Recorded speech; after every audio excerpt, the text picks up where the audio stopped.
Top. I didn't say that before, but I was born and raised here. And I just want to talk about a couple of historical pieces and connect them to today. Back in the late 80s and up to the late 90s, I taught in a program called the Tacoma Urban League Academy here at the Tacoma Urban League. And I saw what the war on drugs was doing to the young people that I taught, who were mostly black and brown. And a couple of them are actually here tonight. And their kids are the same age now as they were when I taught them.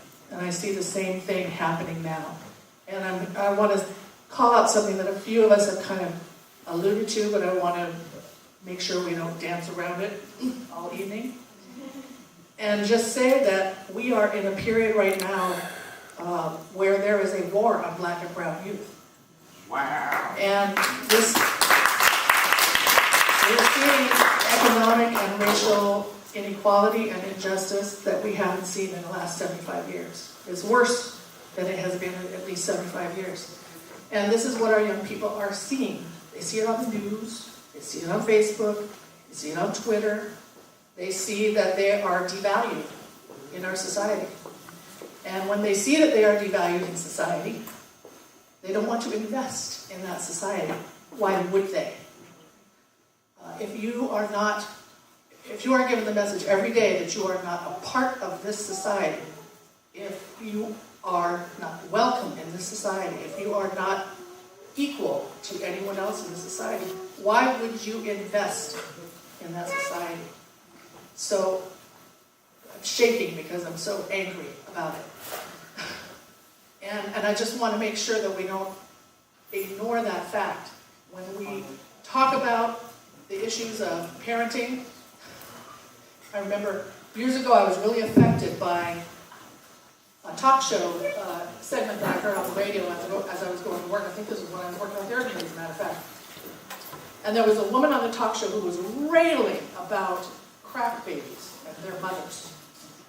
She was a woman who volunteered to hold and caress and care for babies who had been born addicted to crack.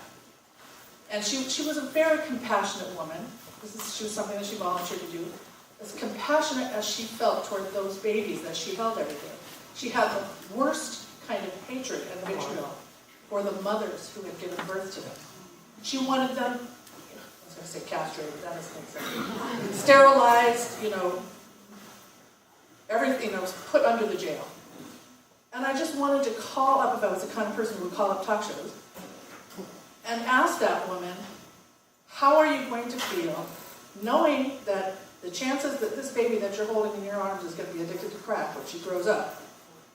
How are you going to feel towards that baby, the compassionate feeling that you have now, when she, now addicted to crack, gives birth to a baby who's addicted to crack? Are you going to have that same hate? In other words, when does your compassion end? Is there a certain age limit on that compassion? So I'm just saying that these things are cyclical. And there are reasons that there are these upticks in violence and disconnectedness of youth from their school environments and their community environments. It's because they can see that they are the hated ones in society. Let's be real and say that and acknowledge that. And that's something that, as a white person, I've got to figure out how to work with white people on this. And I also want to say, I'm going to call my own self out on this. I don't think another one of us adults who are on this outside of the circle, and even many of you that are on the inside of the circle, because you're just barely getting that youth category, we shouldn't come to another one of these meetings, ever, without having at least 3 people who are under 20 with us. We should just even come. We should just let this room be empty. Because we're having a discussion without the people in the room that the discussion is impacting. That's all.